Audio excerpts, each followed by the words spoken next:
जय श्री राम दोस्तों। हिंदू राव सब सिंह लोधी अपने YouTube channel only history political economics and अर्थशास्त्र पर आप सभी का हार्दिक स्वागत करता हूं।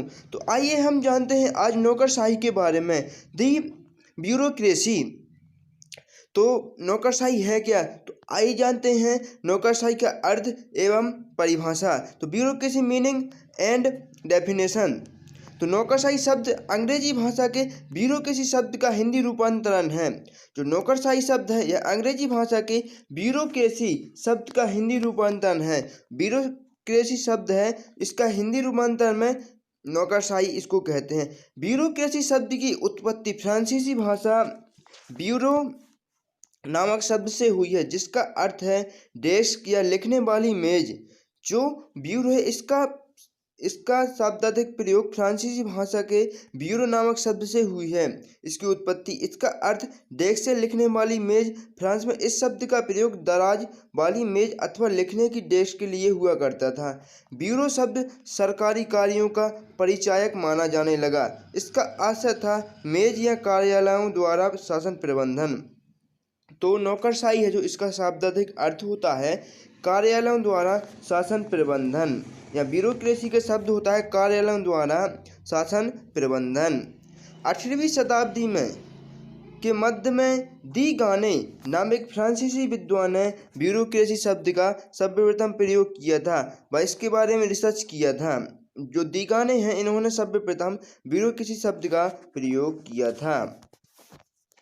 Definition of bureaucracy. ब्यूरोक्रेसी की परिभाषा।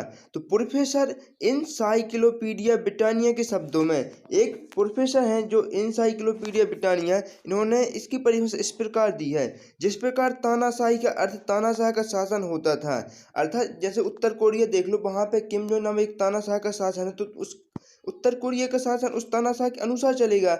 और प्रजातंत्र का अर्थ जनता द्वारा शासन होता है। जैसे वर्तमान देख लिया जाए भारत और अन्य प्रजातांत्रिक देश, इनका शासन प्रजातंत्र के अनुसार चलेगा।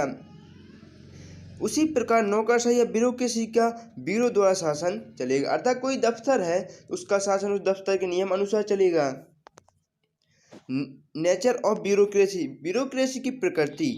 तो कानून एवं नियमों के प्रति आस्था।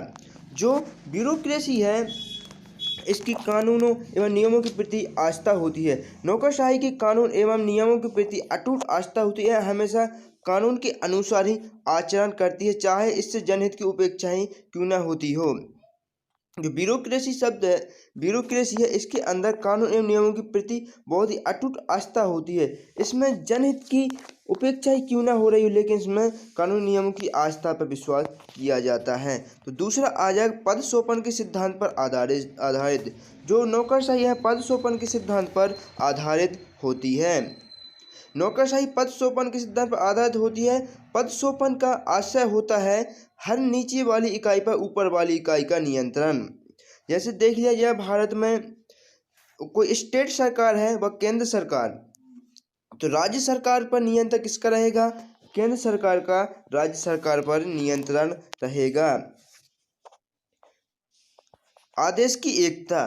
तो जो ब्यूरोक्रेसी इसमें आदेश की एकता भी होती है। नौकरशाही पूर्ण रूप से आदेश को एकता के सिद्धांत पर आधारित होती है। इसका तात्पर्य यह होता है कि अधिकारी कर्मचारी मात्र अपने ठीक ऊपर वाले अधिकारी कर्मचारी के आदेश का पालन करते हैं।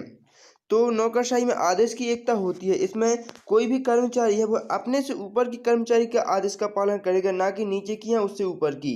अर्थात देख लिया जाए तो जो राज्य सरकार है वह केंद्र सरकार का ऑर्डर फॉलो करेगी, ना कि किसी अन्य स्टेट का ऑर्डर फॉलो करेगी। तो यह हो जाएगा आदेश की एकता। सत्ता कानून पर आधारित। तो जो नौकरशाही है सत्ता कानून पर आधारित होती है। नौकरशाही सत्ता राज्य कानून पर आधारित। नौकरशाही अपनी प्रशासनिक शक्तियों का प्रयोग कानून के अनुसार करते हैं। नौकरशाही की कार्य बाधा डालने का अर्थ है कानून का उल्लंघन करना। जो सत्ता कानून पर आधारित नौकरशाही होती है, इसका मतलब यह होता है यदि कोई व्यक्ति इसमें बाधा डालता है तो इसका मतलब होता है कि कानून का उल्लंघन करना। और नौकरशाही में लाल फीता शाही सर्वाधिक प्रयोग में लाई जाती है। लाल फीताशाही एक प्रवृत्ति है जो नौकरशाही में सर्वत्र व्याप्त है। इसका तात्पर्य यह अनावश्यक औपचारिकता और कार्य में विलंब और नौकरशाही किसी कार्य को पूरा करने में इतना समय ले लेती है कि कभी कभी उसकी उपयोगिता ही समाप्त हो जाती है। जो लाल फीताशाही है, इस नौकरशाही के अंतर्गत कभी कभी कोई दफ्तर में यदि अपन कोई फाइल देने के लिए जाए या उस पर कोई साइन करवाने हो तो कभी कभी उसका समय निकल जाता है और तब उसकी फाइल की वैलिडिटी भी ख़त्म हो जाती है।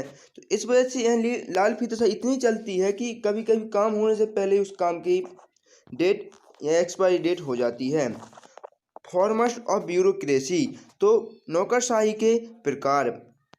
तो अभिभावक नौकरशाही, इस नौकरशाही में राज्य के विद्वान ही अधिकारी पदों पर होते हैं और इनके अधीन संपन्न होने वाली लोक सेवा हमेशा लोकहितकारी होती है। यह नौकरशाही जन्म से स्वतंत्र होती है तथा उसके प्रति उत्तरदायी भी होती है।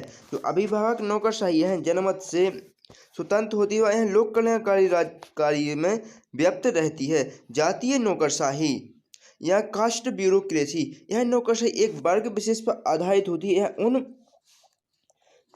लोगों के वर्गीय संबंधों से निर्मित होती है जो प्रमुख पदों पर नियुक्त होते हैं। यह प्रणाली में केवल वे ही लोग सरकारी अधिकारी हो सकते हैं जो उच्चतर वर्गों या जातियों के हों, जैसे कि प्राचीन भारत में केवल ब्राह्मण और क्षत्रिय जातियों के लोग ही उच्च अधिकारी माने जाते थे। जातीय नौकरशाही एक जात विशेष पर आधारित होती है।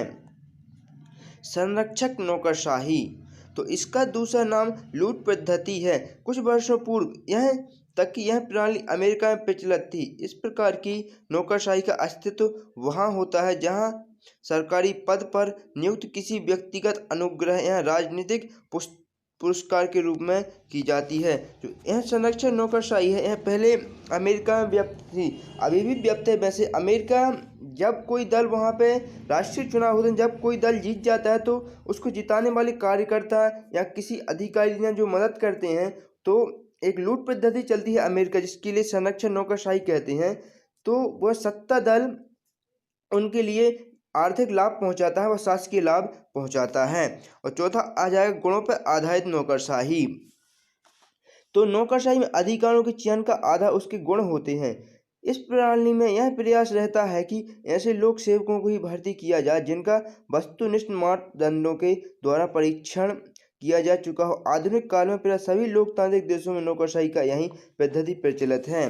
जो गुणों पर आधारित नौकरशाही है इसके अंतर्गत हम देखते हैं कि भारत में ही चलो अनुमान लगा लो कि जैसे सिविल सर्विस की परीक्षा हुई तो उसके अंदर जिसमें गुण होंगे या जिसमें योग्यता होगी वहीं पहले प्री मेंस फिर इंटरव्यू निकाल के वही आईएएस अधिकारी बन सकता है। बाकी कोई ना किसी का सपोर्ट चलेगा ना पदोन्नति चलेगी, यहाँ पे सिर्फ चलेगी योग्यता या गुण। तो यह नौकरशाही वर्तमान सभी लोकतांत्रिक देशों में अभी भी वर्तमान में उपस्थित है।